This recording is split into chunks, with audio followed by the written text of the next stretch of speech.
Well, hello, everybody. Been a while. Um, as you all know, I was away for a couple weeks. I'm back and ready to do the recap for week 4. For those of you who have not missed the video recordings or maybe never watched one, I'm back. For the one or two of you who may actually watch these each week or pay attention to them, you're welcome. So, week 4. The big winner this week, there were a bunch of big winners, but Hooked on Stefanix led the scoring this week with a 114 to 89 win over Michael's Minions. Hooked on Stefanix got to 2-2 with the win. They had a very balanced scoring effort. Every guy on the team scored between 11 and 23 points. Um, Pretty good. And I think the lowest scoring guy was Stefan Diggs, who would normally be one of his highest scoring players. DJ Moore had 23. Their wide receivers had 51 compared to Michael's Minions receivers, who totaled all of 8 points. He's been let down by a couple guys. Barkley for Michael's Minions had his first kind of breakout game with 24, and James Robinson had 19, showing that he's looking, at least he's looking like he's back to kind of last year in terms of his production. So Michael fell to 1-3. Rated X with another big win, 110 to 68. Stacy's team gets to 3-1 and is in first place in the can't remember which division, but one of the divisions.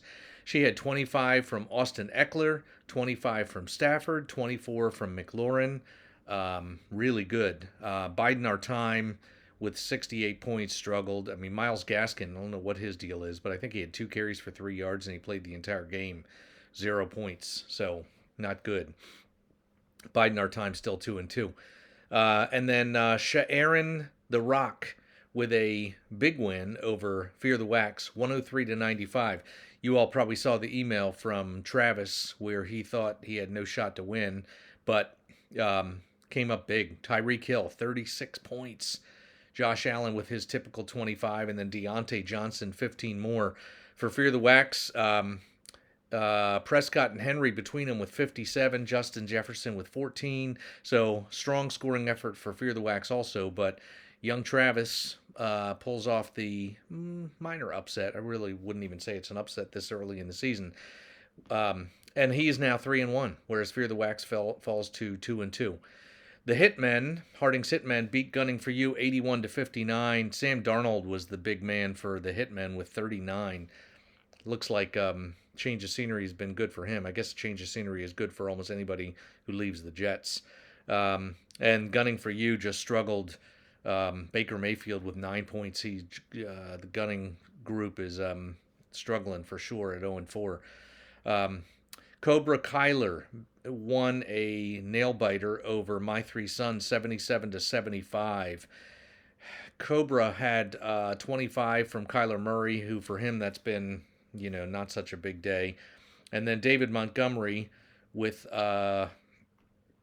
22 for Cobra Kyler, but he was lost to injury, which is huge because Cobra Kyler has now lost Montgomery for 4 to 5 weeks, and McCaffrey, who didn't play last week and maybe this week too. I think he still be game time decision for the next week or two. My Three Sons got 27 from Debo, who's just been an animal. This side of Cooper Kupp, probably the best receiver in football. Justin Herbert last night with 26. I really thought he was going to pull that game out for My Three Sons because Mike Williams had been shut down. He plays for Cobra Kyler.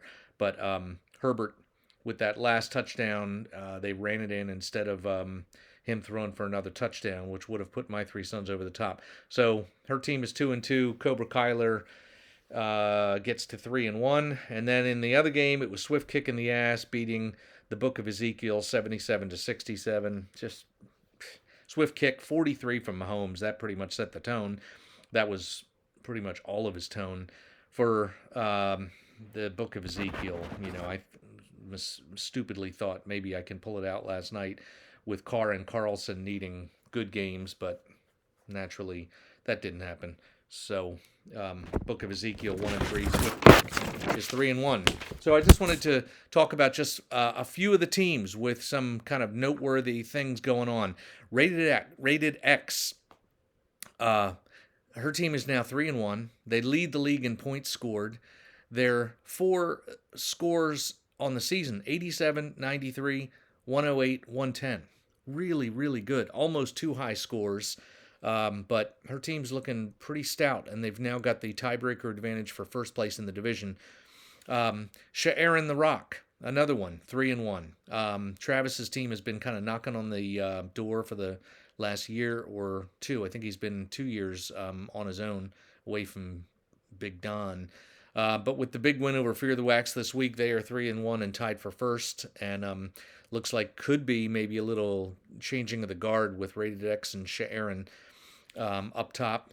On the other side of things, Gunning for You almost always is a playoff contender. This year, 0-4 and not looking strong. So tough start for the U. A lot of time left, so they could turn it around. But 0-4 is a tough hole to dig out of.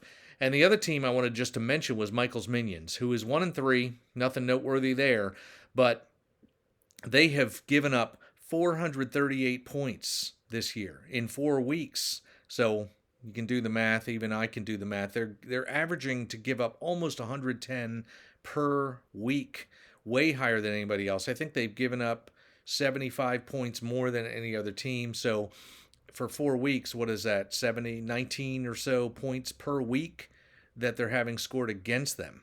So that 1-3 record could be a little misleading. Their 3 losses this year, their opponents scored 124, 117, 114. 124 was in week 1 when the Minions suffered through an epic 97-point loss.